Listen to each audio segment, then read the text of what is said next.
Well, good morning in the nice cold Pacific Northwest. Welcome back to Living Reality, and we're glad you joined us today. I know it's not quite the same on the East Coast, but Yeah, I'm a little foggy today. Not me personally, but outside my window, it's pretty foggy. But from day to day, you could be watching this podcast in February in Aruba. So it's an absolutely gorgeous day, and you have no idea what in the world we're talking about. But anyway, exactly. podcast number 64.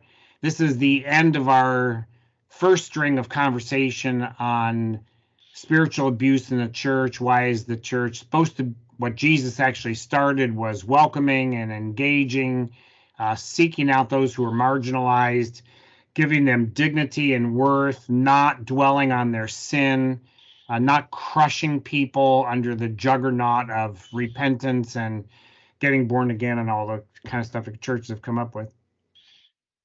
And, And and unless people, we don't want you to get the wrong opinion here of the well, fact of we might actually want them to get the wrong.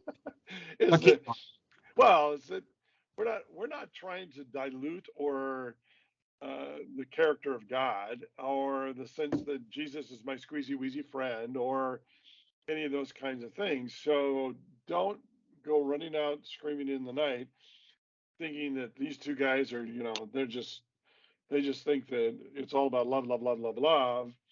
It's like, well, no. that's the What? Beatles. They sang that one word over and over, over. Yeah, I Anyway, know. Yeah. So that proves we're old because my first illustration was the Beatles.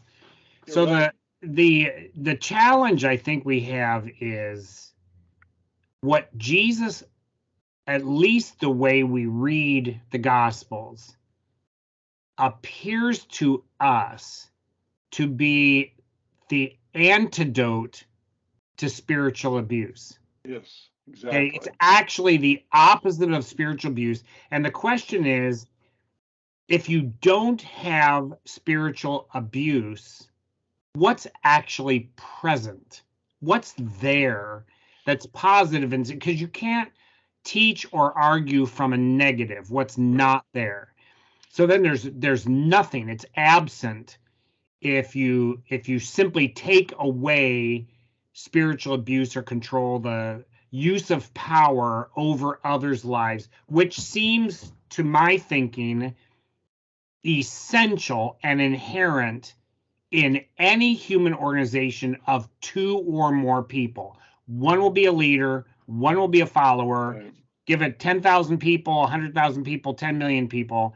There will be leaders who set policy, determine reward and punishment, all those kinds of uses of power, and everyone else is subject to that power. So that's really kind of the key question when churches organize, whether they're incorporated or just we're going to have a Bible study in Sally's house. Somebody has to get the snack. Somebody has to pick what version of the Bible. Somebody has to pick the topic, and everyone else follows along. So there's a flow of power that's going to occur there. Back to the original statement. When Jesus began his ministry inviting people to the kingdom of heaven or the kingdom of God, which I think is what it means to actually follow him in this world. It was the antidote to the spiritual abuse of the Pharisees and Sadducees and the system of Israel at the time that controlled, manipulated, shamed, Hmm. damaged, crushed people with Hmm. laws, rules, consequence, expulsion or the threat of expulsion. You find that stuff happening in the gospel record quite a bit. And the question then is, when Jesus formed a community of people, what were the characteristics that made it welcoming, genuine, a soft landing spot? But not everybody joined it and became one big happy family singing Right. Kumbaya. Right. there were people, at least one guy I can think of, that had demons cast out of him in Gerasenes, and he said to Jesus, "I will follow you anywhere." And Jesus said, "No, stay here and tell your family what God has done for you." It's like, oh my goodness, holy cow! This guy wants to follow Jesus, and Jesus says, "No, I don't want you to do that." The woman caught in the act of adultery, he says to her at the end of that pericope, he says, "Go and sin no more." And that may be a command that she is ordered not to continue sinning. It could have been permission giving. You don't have to keep doing what you've been doing. Right, right. But he says to her, "Go." He doesn't say, "Come on with me. I need a woman on my entourage." He doesn't say that. So not everybody became part of this gigantic, expanding family. The 3,000 who came to follow Jesus at Pentecost, Peter doesn't say, "Folks, stay in Jerusalem, join our church, become tithing members, and we're going to track your attendance over the next 10 weeks." They all go back to their homes, and he doesn't track anybody. The issue of the gospel was freedom and life, but also connecting into communities. And so the challenge of dealing with spiritual abuse and narcissism in the church is it's all about me. I want mine. I want to control you. I want to set up a system where I'm the winner and the losers are kicked out or marginalized even further. What is the answer to that? We can talk about the problem forever. Right. We really need to talk about some answers. Right. Did you just say need? I I don't think so. Play the tape back. No, I said want. We want to talk about some answers. Shut up.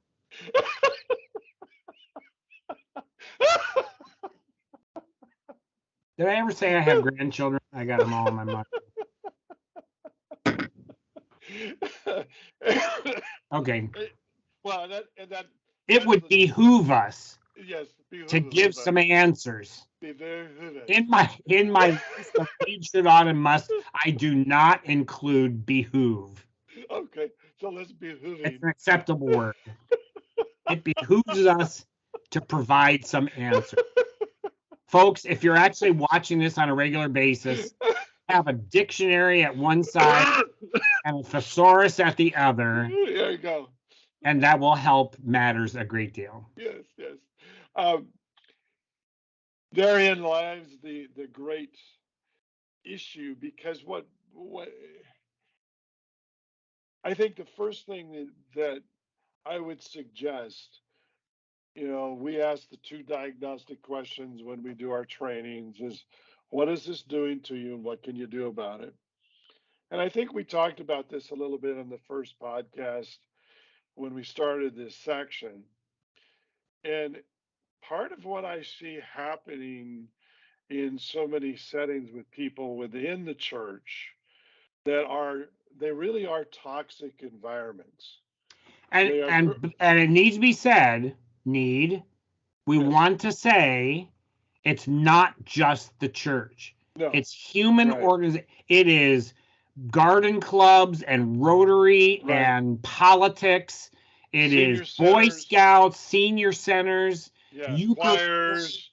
I mean, Yeah, and I mean, now the new advent is pickleball clubs. It's oh happening god, in pickleball clubs. You oh don't have the right shoes on. Your paddle doesn't make the right sound when you yeah, click the. I mean, okay. Anyway, that's our point. It's a human issue. We're focusing on matters of the church because it's such the church is really called to be different, and it was initiated by Jesus differently than we yes, experience it now. yes, So and that that's really the challenge: is how do we get from where we are right, to what really would be a nurturing, life-giving, genuinely Jesus following organization that does not destroy people with its cleats on? That right, that I think is our question. right, and I believe the first part of that has to do with understanding and truly looking at the situation you're in and asking those really hard questions of what kind of environment am I really living in? What is going on here on a regular basis?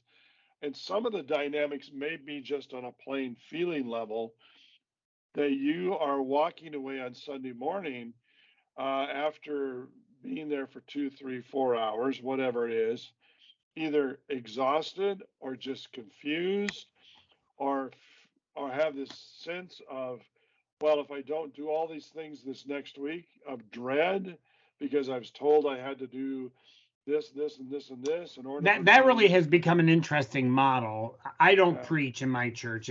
Preaching, when I took seminary classes on preaching, 3 points, tying it all up together with an action point, right, giving everyone who is in attendance or hears the sermon something specific they can do by the next week, right, that is accountable and observable. I mean, that became preaching. So every sermon had to climax with this moment of decision, right, a very Billy Graham model. The buses will wait. Bow your heads, raise your hand right now, come forward right now, bow. That became the crisis nature of preaching and church every single week. Here's the problem: human beings actually don't grow or change in that model. So, right, what happens? You come back next week and you did not do last week's point, but nobody can remember what that point was. I exactly. just read a funny story, with kind of probably apocryphal anyway, about a pastor that said to his congregation, next week, I am going to do a serious sermon on Mark 17. So I want everyone to read that chapter before we get to church next week. Can I have a show of hands of everyone who will read Mark 17? So hands go up all over the church. And then the next week, he gets into church and he says, now, to begin, last week I said, how many of you are going to read Mark 17? How many read Mark 17? All right, can I have a show of hands? Hands went up all over the congregation. He said, Mark only has 16 chapters. So let's begin.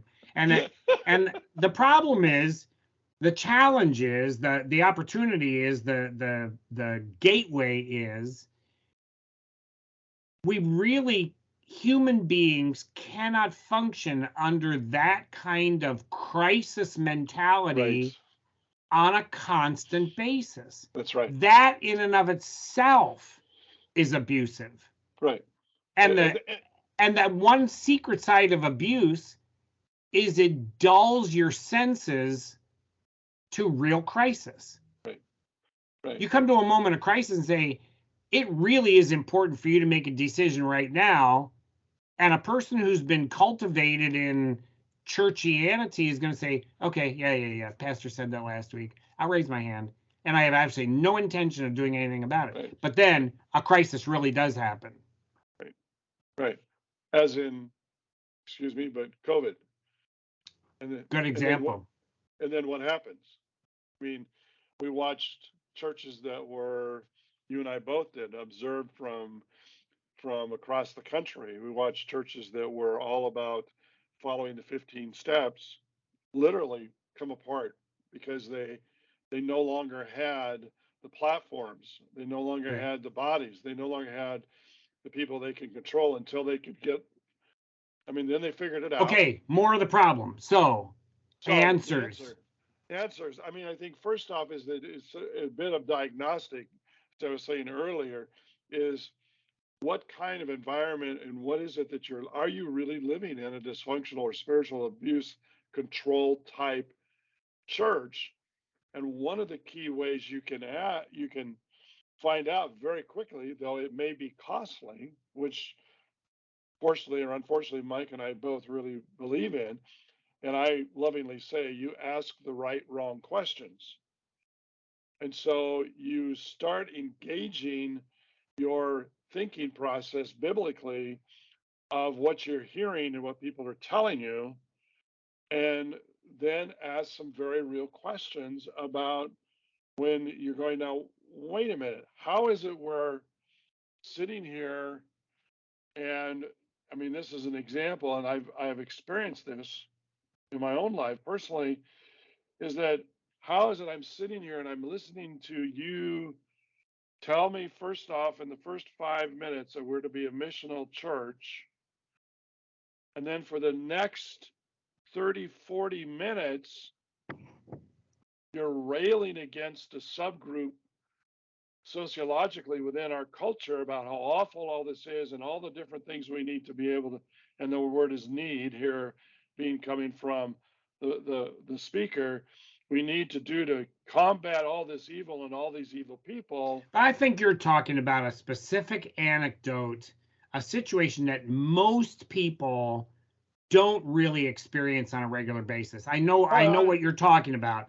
So but to no, me, I disagree with that, because what's happening so much across the country is that we have pulled in the sociological, political kinds of things within our churches, and we're saying on one hand, you know, we need to be loving, we need to care about these people, the world, we need to go out and oh, but by the way, wait a minute, who this, are these people? well, whatever group Coming they're up with a targeting. title for a group, isn't that abusive in and of itself? These people? Yes, Who are these yes. people? So my point is, if you are living in that kind of thing, the question is, do you ask the question, that very question you just asked? Wait a minute. Why are we labeling them as these people? So an antidote. So let's go down to the concept that we're talking about. Okay, go.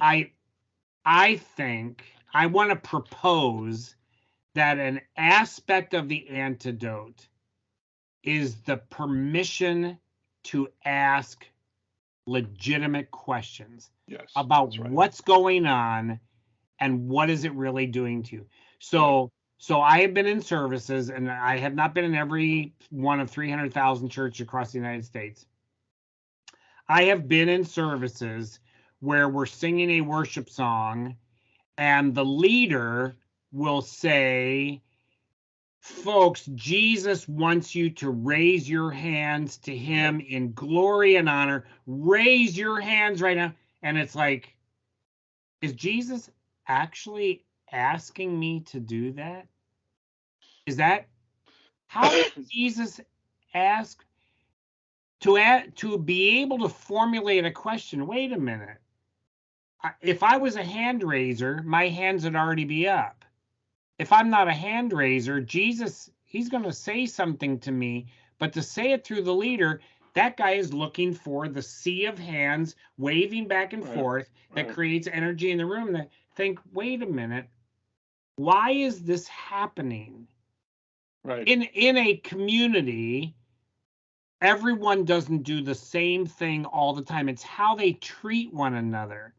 So if the 95% of a person's connection into their church is attending an organized service, you show up a minute or two or three prior to, maybe 5 minutes early, someplace you get a cup of coffee or tea, you might grab a donut, stand around, talk to some friends for a while. Somebody will say, folks, service is starting, put your coffee cups down or bring them in a great room or the sanctuary or whatever you want to call it. And we are beginning our service. So stop talking to each other. That's our cue. And come in and focus on the Lord, which we will tell you how to do. Now, for the next hour, hour and a half, 2 hours, however long your service lasts, you're really not supposed to be standing out in the hallway talking, or much less talking to somebody who's right next to you, reading a magazine, falling asleep, sitting down when everyone's standing, standing up when everyone's sitting, talking when everyone is quiet, being quiet when everyone is shouting and singing. The reality is you're expected to fit into the service plan, the Right. experience, Right. and to be able to say it's okay to ask questions about that. And if that's abusive to you, then what do you do with that? Those are really the two questions.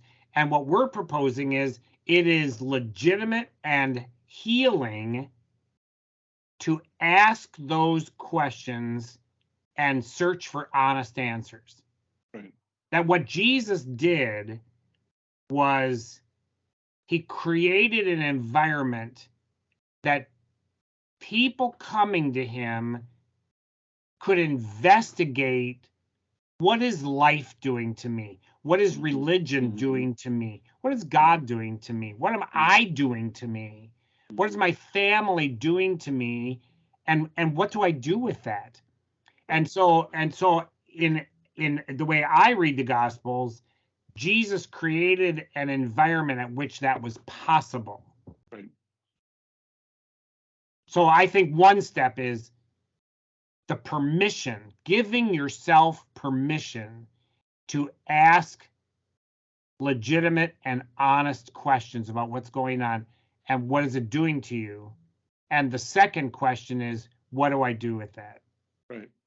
And I would say that when that second question comes around, the litmus test from my understanding perspective of the community of loving community of Christ, of Jesus, is that driving factor is not the fact that I sit and dwell on myself, but I am focused and pushed towards that of loving the community. And if you're not in community, and if you're in a situation in a church where that everything is about the individual and the individualistic dynamic within the church, always it comes back to me, even when you listen to the worship songs and it's all about me, uh, my sense of which where we say, so what do I do about it? Well, what you do about it is you push in the other orientation, because what did Jesus say? He said, I came to serve, not to be served, but be the ransom for many.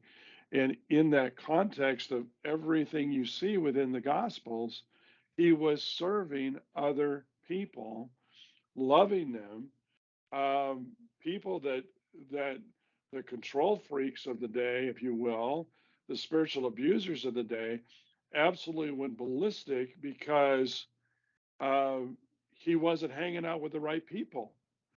He didn't write. You didn't drive the right minivan. You didn't. You know, make the laundry list of whatever The, goes with the, that. the challenge with quoting that verse is that I have talked with folks who feel a crushing burden to always be serving everyone else, to debase themselves, to grovel, never do self-care, never be aware of what's going. Yeah. And so when Jesus said that, I didn't come to be served, but to serve, is that actually a unique statement about Jesus himself, or is that a format for everyone who follows Jesus? Well, I believe that what you're referring to in a very is a person who, if you will, go back to what we talked about last week. If you're in that role of what I would suggest is martyrdom, it's a very narcissistic behavior that says, "Oh, I have to serve, I have to serve, I have to." I'm like, no. Since yes, the motivation to care for others, to serve, because that's the model, and that I believe is that's the statement. It's the model of what Jesus says we're to be about. The other orientation, what makes us, I mean, I would argue that what makes Christianity, in a very real sense, different from any other religion, is that we are other orientated, not because we're trying to earn our way into a relationship with God, but because we love God, because of what He's doing and motivating within us. But the kind of people you're talking about, to me, are caught within a legalistic framework that I think is very narcissistic. That can say, "Well, yeah, I have to serve because," it's like, no, I serve out of the joy of a relationship because I know that God loves me. I love Him, and I want to be in this relationship where we're working together. but it's the Holy Spirit working in and through me, not me being the Holy Spirit by saying I have to serve this person and serve this person and serve this person. To me, that's as bad as the other side, because now what are you doing? We're pulling all the attention to ourselves. My my Well, at least that's a legitimate question to ask. Is the yes, service designed to draw attention to myself? It is a gift that is given with strings attached. And so when I did this for you, right, I'm really expecting you will respond in kind, yeah, quid or pro I quo, have a hook with a line attached to it in your life because I right, gave you a gift. yeah, So we know that that's still part of the problem. The question then is, what is a solution? I think another one, in addition to giving yourself permission to ask questions, we should probably be writing this down. I can't think and write at the same time, so you do the writing, or somebody write the stuff down and send it to us. So first is ask questions. Second, um, I think changing pronouns from I and my and me to we and us and our. Change the pronouns that you think about from singulars to plurals. So it's not that my sin right, was forgiven, but our sin was forgiven. Or I worship God to we worship God. And the changing to plural joins me into a community, even if I don't really understand right, all the aspects of what that community is. That it really is about the plural, the plurality of the body, rather than the singularity of the promises and impact of the work of God. right, And so that to me is a second really helpful antidote to narcissism and to abuse. That is, shift your pronoun, the thinking you have from I, my, me to we, us, our. This is really important for newlywed couples, yep, or one of the examples that I look for when I'm seeing a family in trouble. And that is the plural pronouns begin to revert to or never advance to singulars. mm-hmm, This mm-hmm, is my money. Oh, right, I'm driving this is my son, as opposed to our son. This is our house. mm-hmm, This is mm-hmm, our money. And so when it reverts or shifts from plurals to singulars, or the singular never advances to the plural, that's an example of something that's fundamentally being destroyed in that mm-hmm, relationship, or at least mm-hmm. an indicator. And So that's one.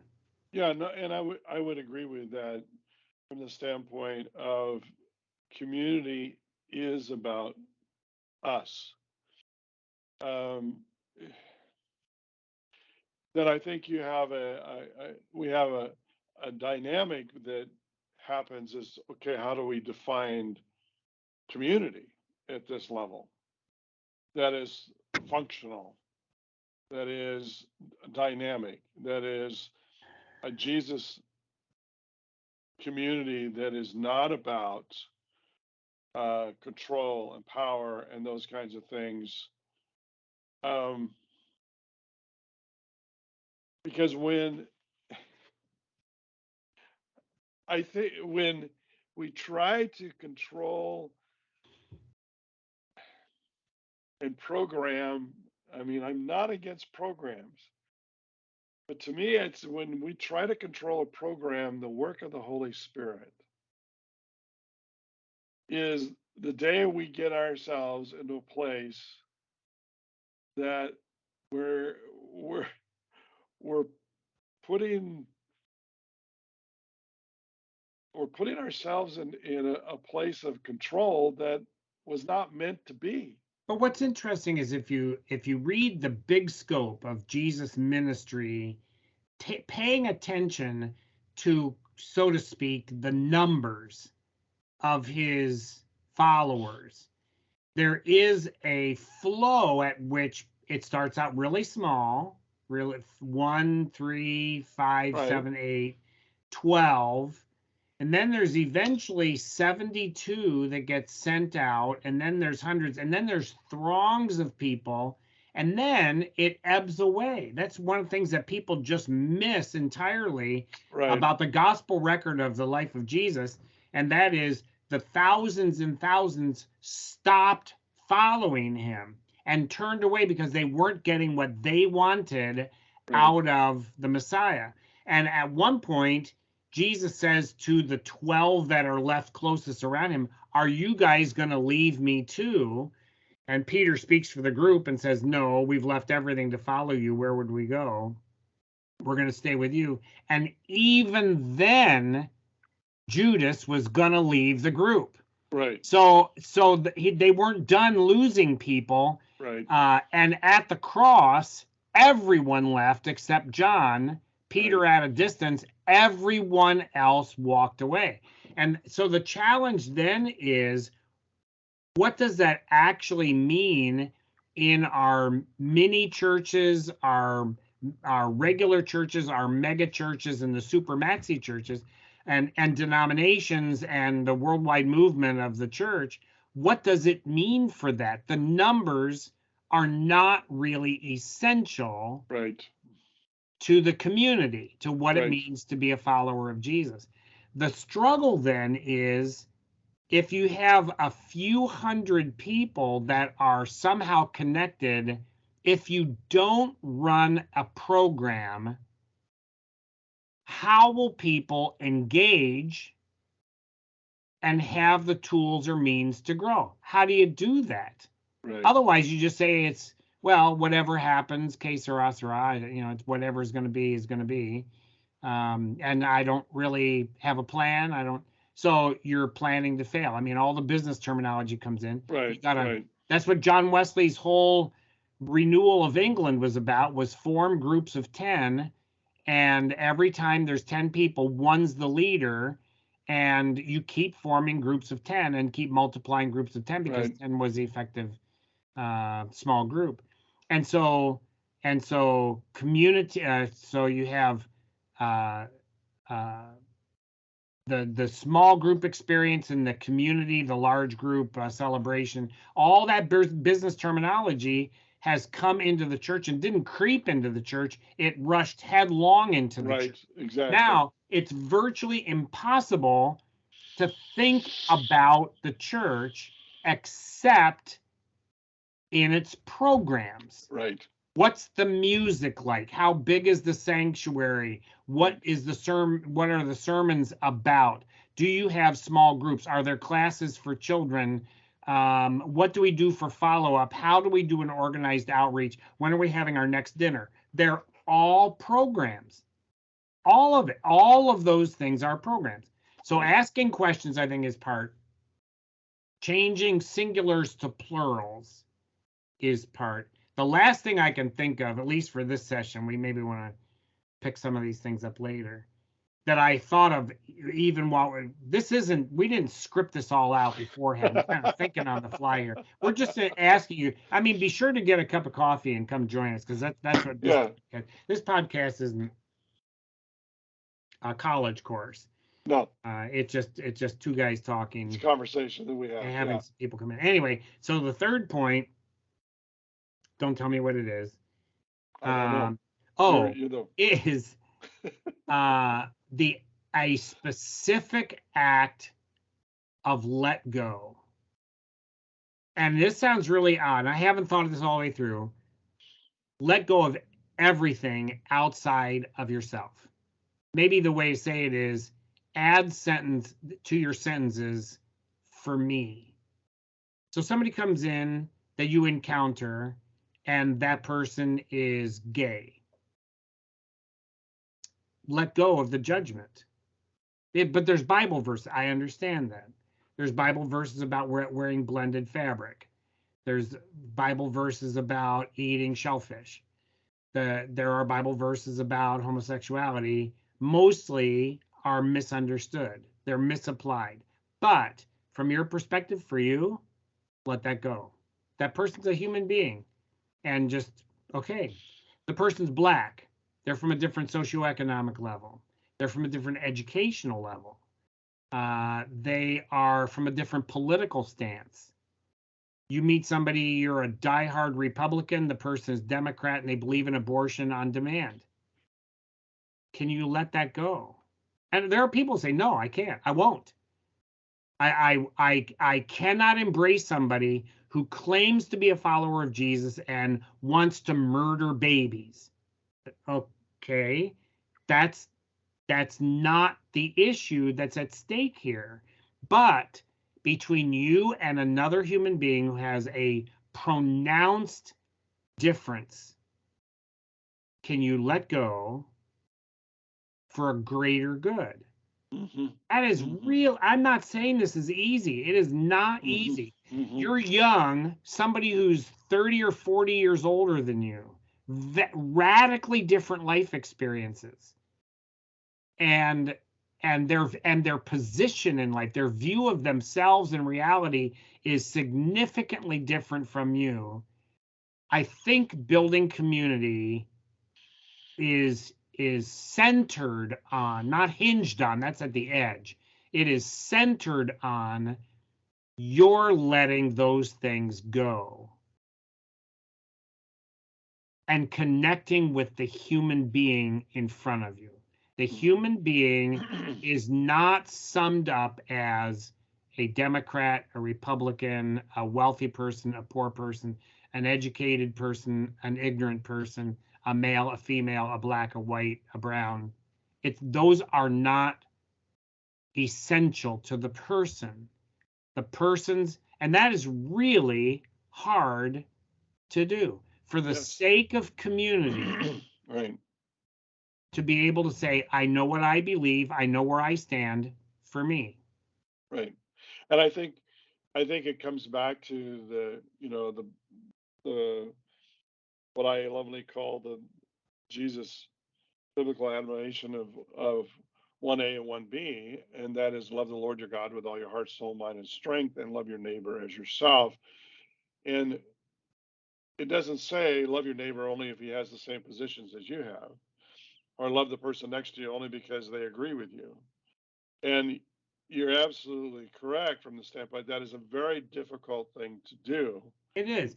And when Jesus actually taught that verse as the second great command, it was in the context of the Good Samaritan story in Luke chapter 15, or Luke, wherever it is, 12. And the Samaritan in Jesus' day was like a bunch of white rednecks have an N-word guy who comes onto the scene, and he's the only one. I mean, the call someone a Samaritan was as negative a word as calling somebody with learning disabilities the R word, or a person with dark skin the N word. We're not even going to say it on our podcast because the words are so offensive. But the reality is, calling someone a Samaritan was calling them the S word. And in good society, they didn't even exist.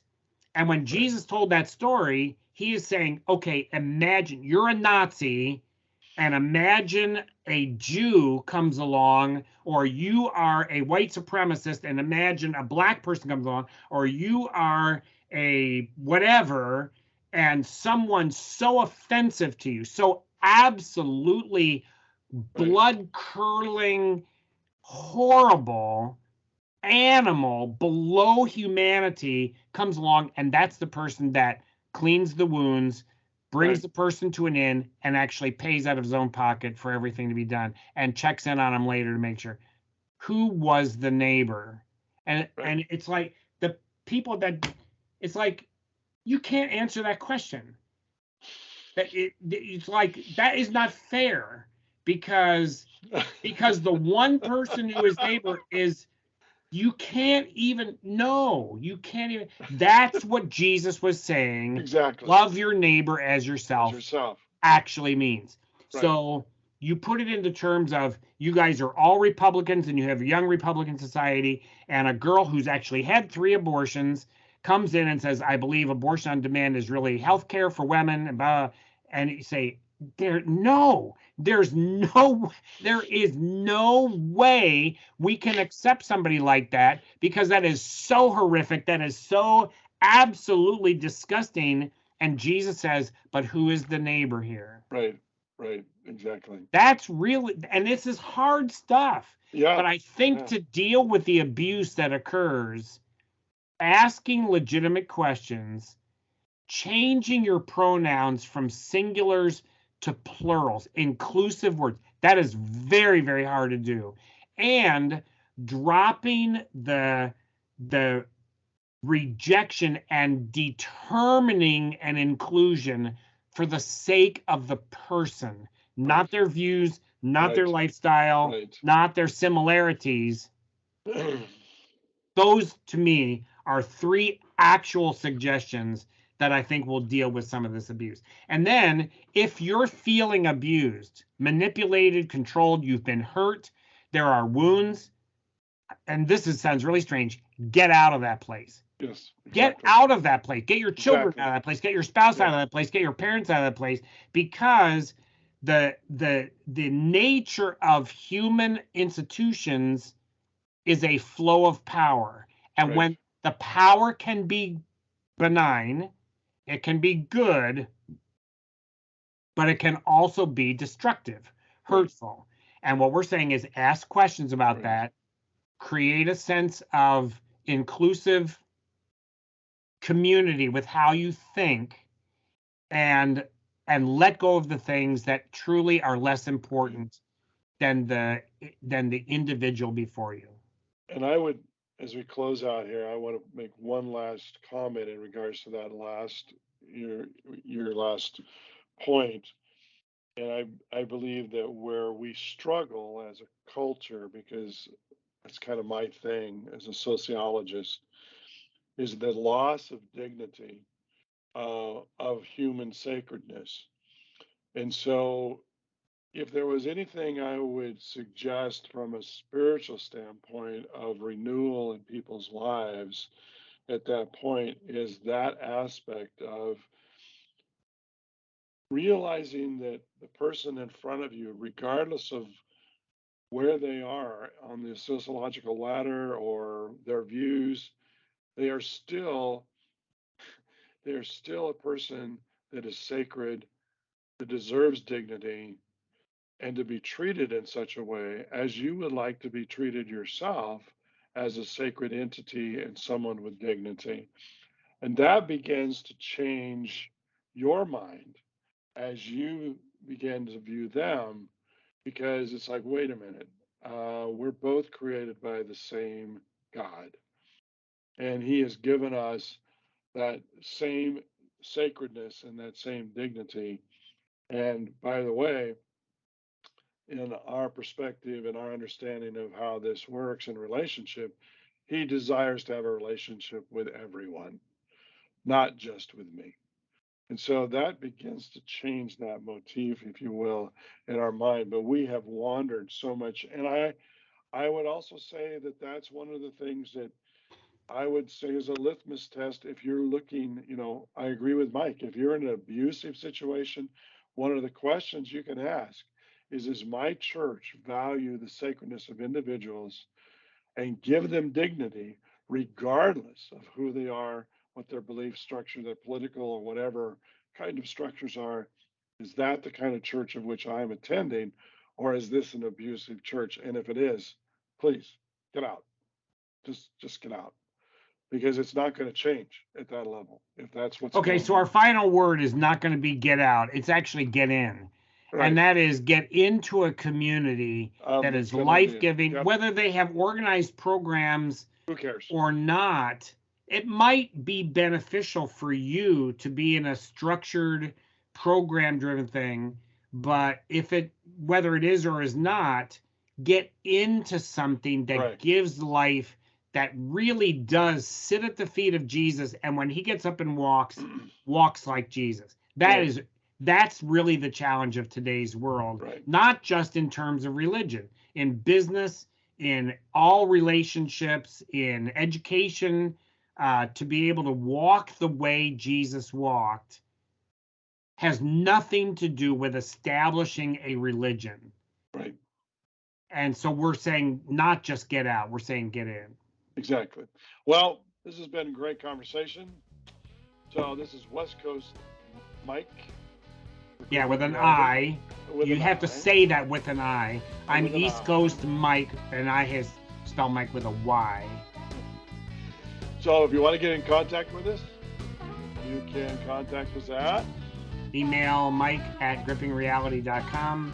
Spell it I or Y. We both get the mail, so it's well, thanks for listening, and hopefully we'll see you next week. sounds good. See ya. All right.